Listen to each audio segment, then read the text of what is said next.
Congressman Bryan Steil, Republican, Wisconsin, with us now. Straighten me out, Congressman. There's a vote on this. Can you make D.C. a state by legislation? I thought you had to change the Constitution.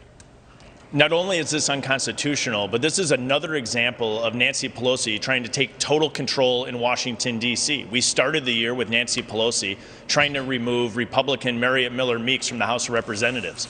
Last week, we have the chairman of the Judiciary Committee trying to stack the Supreme Court by adding 4 justices, an idea that Joe Biden thinks is good enough to study. And now today, we have Nancy Pelosi moving forward to add 2 senators to the United States Senate to move through the Democratic far-left agenda. What we're seeing is Nancy Pelosi continuing to try to stack the odds in her favor. She's trying to take total control in D.C. I'll be voting no today on D.C. statehood. It seems like the left is just throwing everything against the wall to signal their virtue. Statehood for D.C., statehood for Puerto Rico, pack the Supreme Court.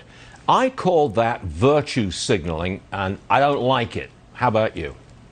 I think they're really trying to take total control in Washington, D.C. They're putting forward plans to stack the Supreme Court with liberal justices. Today, they're going to work to try to stack the United States Senate with 2 more Democratic senators. What we're seeing is Nancy Pelosi and the far left trying to take total control in Washington, D.C. They know they're not going to get it. They know they're not going to get it.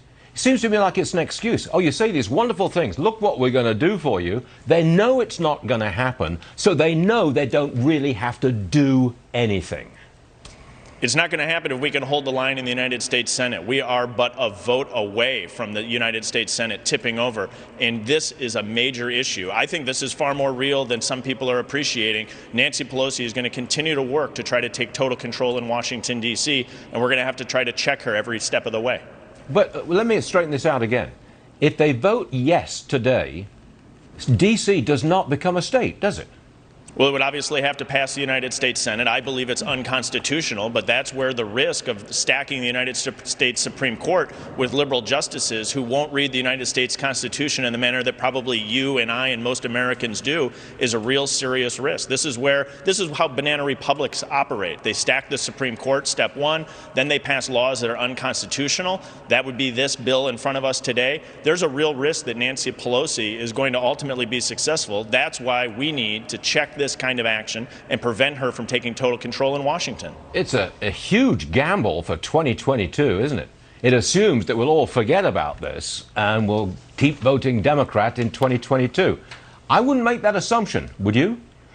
We can't. What we're seeing the left do under the leadership of Nancy Pelosi and Joe Biden is drive our country far to the left. This is where the elections in 2022 are going to be absolutely critical. And my belief is we need to retire Nancy Pelosi once and for all and turn off the faucet of this overflowing sink that is liberal policies coming out of Joe Biden and Nancy Pelosi.